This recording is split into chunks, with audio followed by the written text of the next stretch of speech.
ማን ነው እስቲ መጥፋትሽ አሳስቦት የሚደውልልሽ? ማን ነው ጤንነትሽ የሚያስጨንቀው? ደህንነትሽ የሚያሳስበው? ሰላምህ ግድ የሚሰጠው ሰው ማን ነው? እስቲ ማን ነው ያንተ ህመም የሚያመው?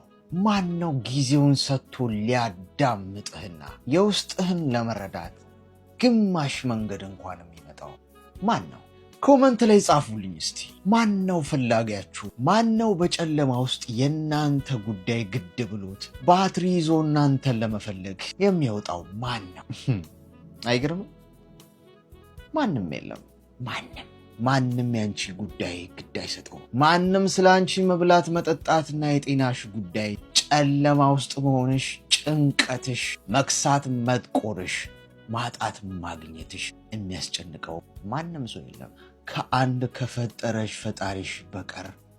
ማንም እስከ መጨረሻው ድረስ አይጠብቅሽም። ማንም ሰው ምንም አይነት ሁኔታ ውስጥ ብትገቢ፣ ብትቆሽሺ፣ ብትሸቺም ጭምር ያንን ሁሉ ታግሶ አንቺን ለማቀፍ የሚመጣ ማንም ሰው የለም። በስተመጨረሻ የሚገለጥልሽ ሀቅ ይሄ ይሆናል። የፈለግሽውን ሰው በዙሪያሽ ቢያጨበጭብ፣ በሰው ብትከበቢ፣ ወዳጅ ቢበዛልሽ፣ አጨብጫቢ ሁሉ እንደ አሸን በዙሪያሽ ቢፈላ፣ እመኚኝ ሁሉም ነገር ጊዜያዊ ነው። ሁሉም ለጊዜው ነው። አንድ ቀን ባዶሽን ትቀሪያለሽ። ማንም ሰው በዙሪያሽ አይኖርም። ብቻሽን ፊት ለፊት የምትጋፈጭበት ቀን ይመጣል። በዚህ ሁሉ ጊዜ ውስጥ ግን የማይተውሽ፣ የማይሰለችሽ፣ የማይጥልሽ ከነቆሻሻሽ እንኳን የሚቀበልሽ አንድ ፈጣሪ ብቻ ነው።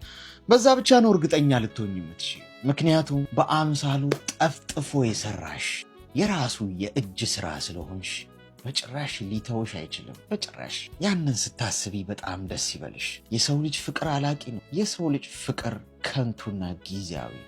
የፈጣሪ ፍቅር፣ የፈጣሪ መውደድ፣ የፈጣሪሽ መፈለግ ግን እስከ ዘላለም ድረስ ነው። እስከ ዘላለም ሊተወኝ አይችልም በጭራሽ። ተወኝ እንኳን ብለው አልፈልግህም፣ ካላንተ በቂ ነኝ፣ አታስፈልገኝም እንኳን ብለው በጭራሽ ለክፉ አሳልፎ የማይተወኝና በእኔ ተስፋ የማይቆርጠው አንድ ፈጣሪ ብቻ።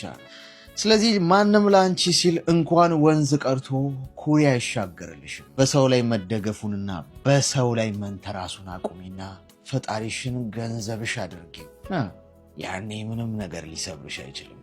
ምንም ነገር ሊያሸንፍሽ አይችልም። ከአለት ከድንጋይ የበረታ እጅግ ብርቱና ጠንካራ ሰው ትሆናለህ። የማይበገር በከንቱም በክፉም የማይሸነፍ አይሸነፌ ትሆናለህ።